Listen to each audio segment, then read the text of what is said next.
Hello, this is Archie Dunlop with Talking Astrology with Archie on Monday, April the 17th, 2023. Today, I want to talk a bit about solar returns and death. Now, a solar return is a chart for the year. So when the sun returns to the place it was when you were born, which happens every year around the time of your birthday, not necessarily exactly on your birthday, maybe the day before, day after, when the sun returns to that precise point where it was when you were born, astrologers will set up a chart, and they will use that chart to make forecasts about your year ahead. Now, there is some debate about how you calculate the solar return. Some people say that you should always use the place of birth. Others say that you should use the place where you are at the time of your solar return. There are also arguments about whether you use sidereal positions or not, but I'm not going to go into that. So the way I use them for myself, what I think is that you use a tropical solar return. Again, don't worry about tropical sidereal difference. And you use the place you were born. In other words, you can't escape your fate by going somewhere different on your birthday because you think the stars look better if you have your birthday in Texas than in, say, Japan. So, as far as I'm concerned, you can't really do that, but I'm sure other people will disagree with me. Now, the solar return can be used to help predict when someone is going to die, at least in retrospect. Now, I should say I don't go around predicting people's death, but nonetheless, when you know someone has died and you look at their solar return, you can often see the symbolism really lit up very clearly. And the first chart I want to look at is that of Bobby Kennedy. He was a brother of J.F. Kennedy, and he was born on November the 20th, 1925.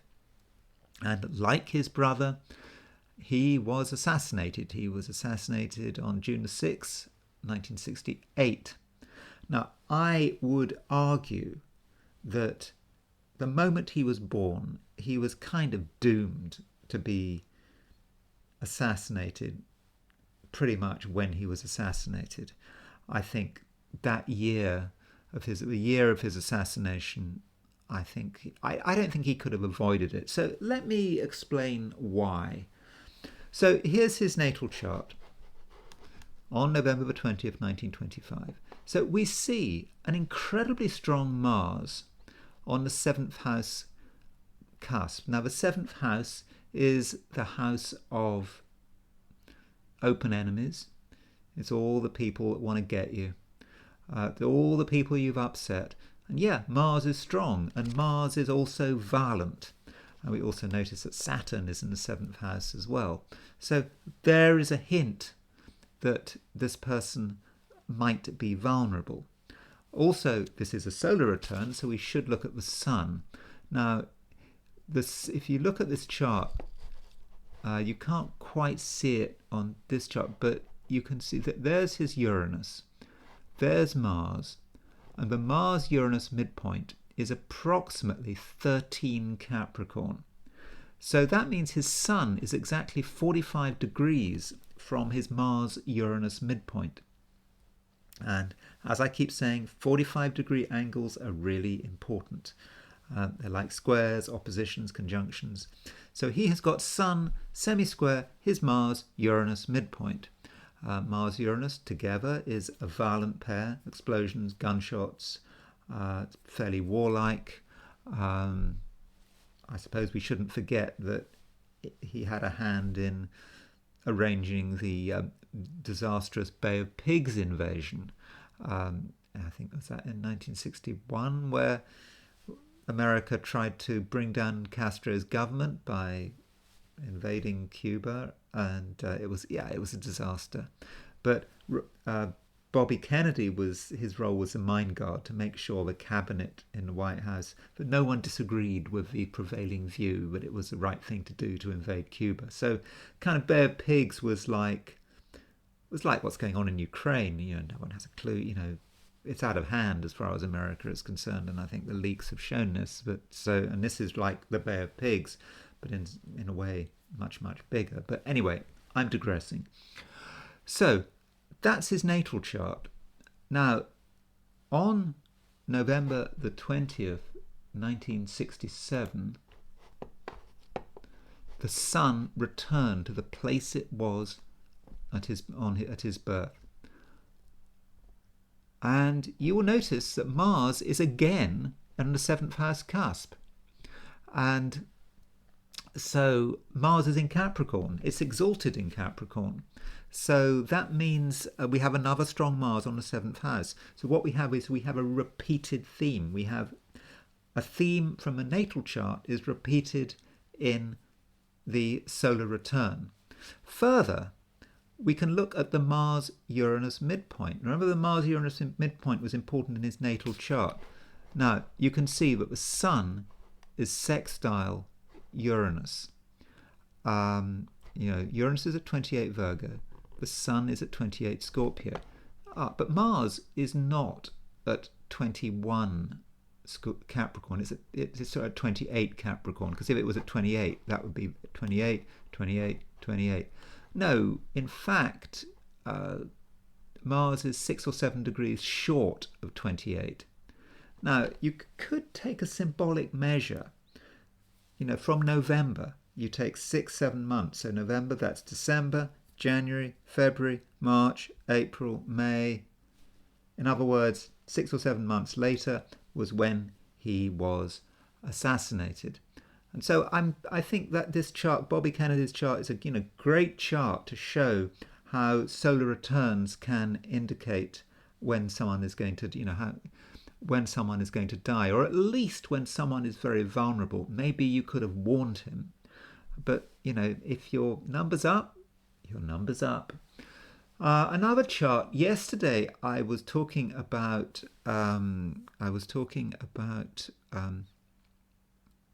Kristi Noem, the governor of South Dakota, and her father, who died in a grain elevator accident, or a grain bin accident, on March 10th, 1994. So I just want to show you that this is now her father. I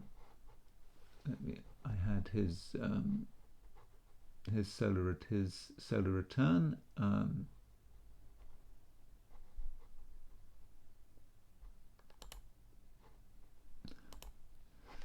This is his solar return. He's a Virgo, born on August 24. So this is the solar return prior to his accident in the grain elevator, or the grain bin.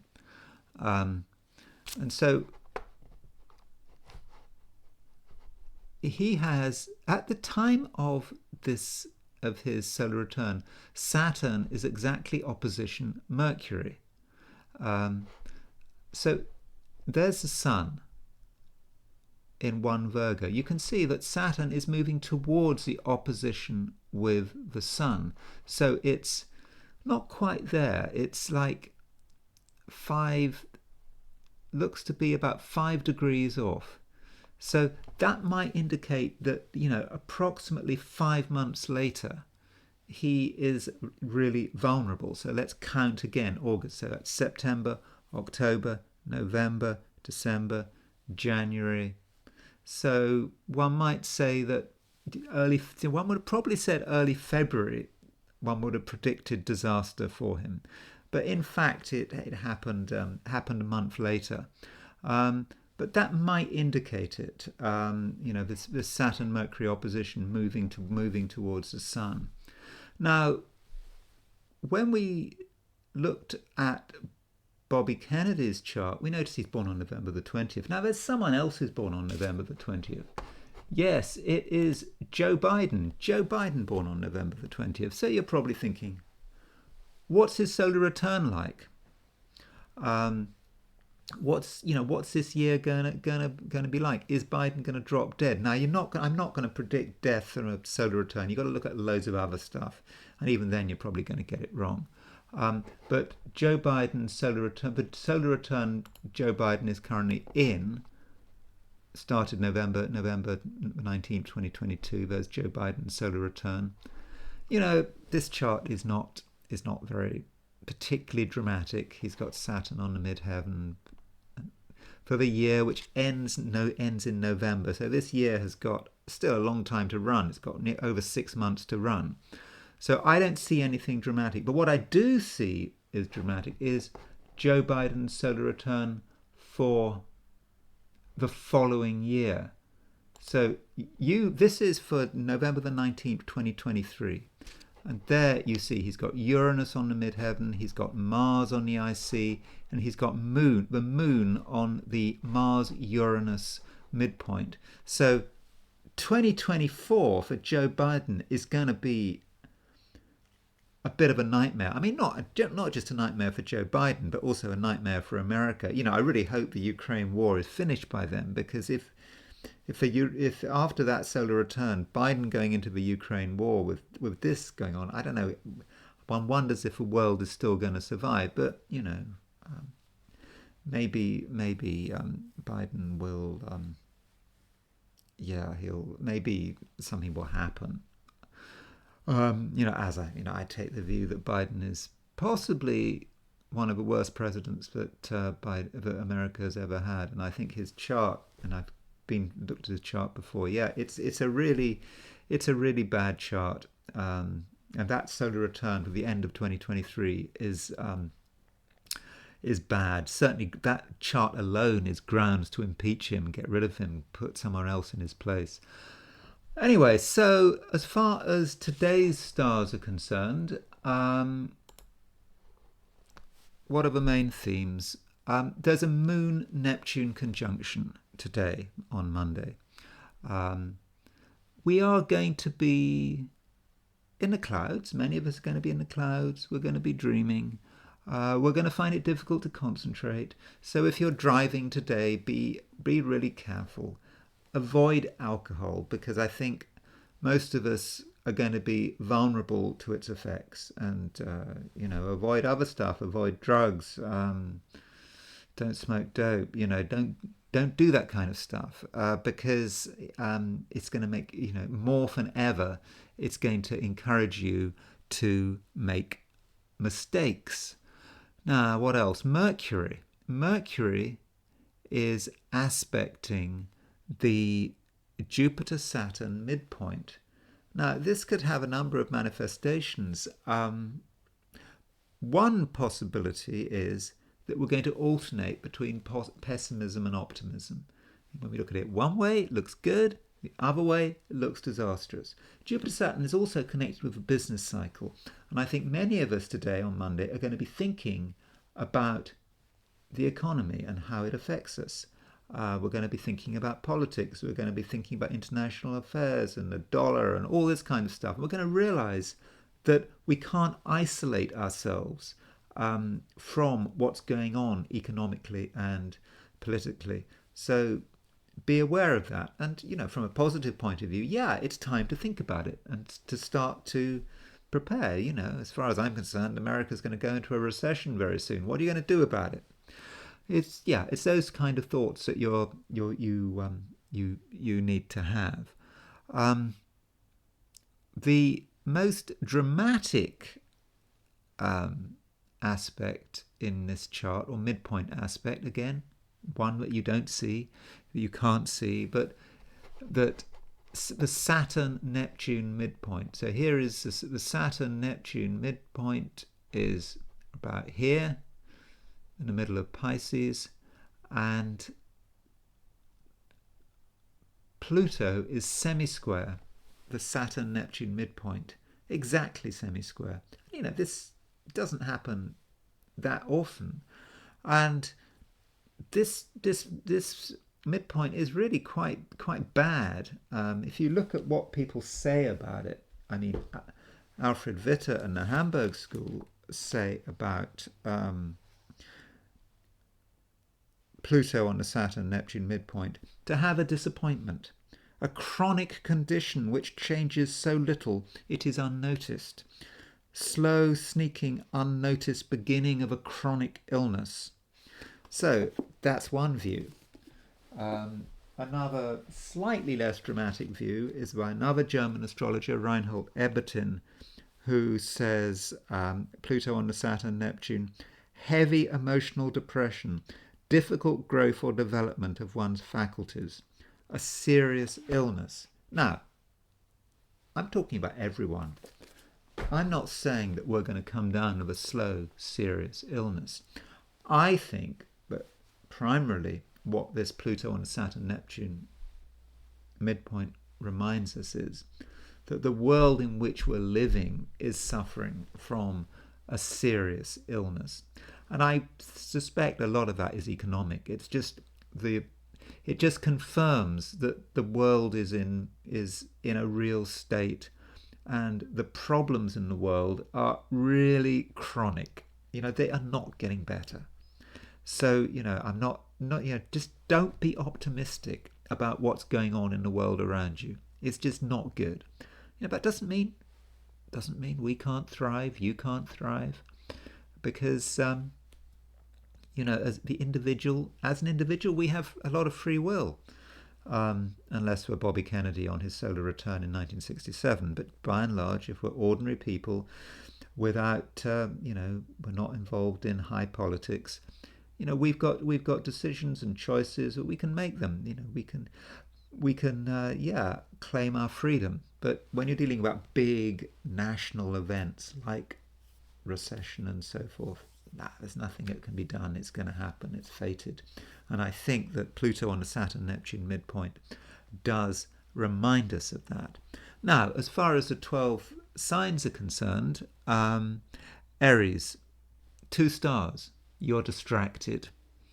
Taurus, 3 stars, friends and colleagues are making mistakes. Gemini, 3 stars, the economy and the business cycle should be weighing on your mind. That's because Mercury is ruler of Gemini and it's aspecting the Jupiter-Saturn midpoint. Cancer, 4 stars. If you're going to be spiritual, don't allow material concerns to interrupt the flow. Leo, 2 stars. Money-wise, it's hard to make sense of the situation. Virgo, 3 stars. Again, I'm influenced by Mercury on a Jupiter-Saturn midpoint here because Mercury rules Virgo. Optimism and pessimism are finely balanced. Partners are confused. Libra, 2 stars. You're sensitive, more sensitive than you realize. At work, someone is being economical with the truth. Scorpio, 3 stars. Have fun, but always be mindful. Sagittarius, 2 stars. At home, you must treat the plumbing system with great respect. Capricorn, 2 stars. You communicate through a cloud of half-truths and pleasantries. Aquarius, 2 stars. If in doubt, don't buy it. And finally, Pisces, 3 stars. Who are you? The reason I ask that question is there's a Moon-Neptune conjunction in Pisces. It's very difficult to work you out if you're a Pisces. So those are the stars for today, Monday, and I'm just going to move on now to the I Ching. As usual, I throw 3 coins in the air and see what I get. So the first hexagram I got is 41, which is decrease. Now that sounds bad because it often means you're losing money. Something is going. Your resources are going down. But in this case, it's okay. It's not about losing money. It's about decrease as in giving something away. And not giving your money away, but giving your talent away, giving your knowledge away, letting people experience who you are and what you can do for them. And that's what you need to do today. See what you can contribute. Don't think about a zero-sum game. It's not a zero-sum game. If you want to benefit, if you want to be lucky, it can't be about your gain, someone else's loss, or indeed someone else's gain and your loss. You can give something away and at the same time not be diminished by it. So think about how you can put that into action. And at the same time, you do have to know your limits, because limitation is the hexagram which decrease moves to. Limitation, we have to know our limits. We don't want to be too tough on ourselves, but we perhaps need to set ourselves clear goals and then be able to pursue them and put them into action and achieve something concrete. Anyway, that's all I'm going to say for today, and I will see you tomorrow.